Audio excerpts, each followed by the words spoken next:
All right, pull yourself out on the side very slowly. We're going to practice the rotation, but we're going to keep the head down for non-breathing. Look at me lovingly.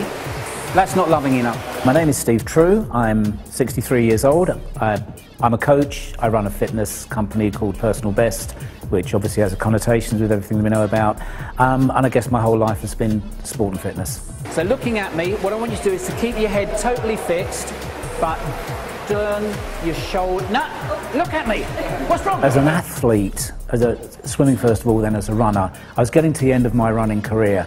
Triathlon came along and it just totally opened the doors, and I've said to people it changed my life. It honestly did change my life. And when I got involved in triathlon, which was back in 1983, and moving on from being an athlete into a coach, I think I had a huge advantage having worked in both swimming and running.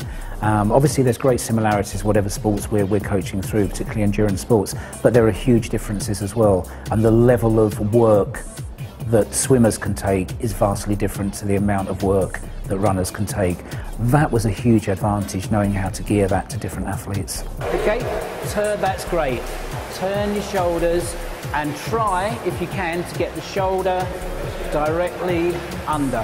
Highlights, it has to be the Sydney Olympic Games. It was our first ever Olympics. I was lucky enough to be involved with the Great Britain team, and being involved in Commonwealth Games and being involved in a whole number of European and World Championships. You don't move the chin to the shoulders. You always move the shoulders to the chin. So working through there, there. I work with a number of junior athletes, and the one that I'm thinking of particularly at the moment is Keris Gilfillan, who was an international triathlete and duathlete, and then became one of the best cyclists in the world. Went to the Commonwealth Games at the age of 18, went to Sydney at 20, and having the opportunity to work with her and bringing a 14-year-old, very talented girl, but into one of the best athletes in the world, that was great. I really enjoyed that. In triathlon, working with Sian Bryce particularly was wonderful. We set out a plan 4 years before the Olympic Games. This is it. Number one, I want to go to the Olympics. Number two, I want to win a medal. Of the three disciplines, I guess my favourite changes, not quite day by day, but certainly week by week, month by month. At the moment, I'm totally in love with swimming because of the technical aspects. I think we can see there just huge improvements that can be made.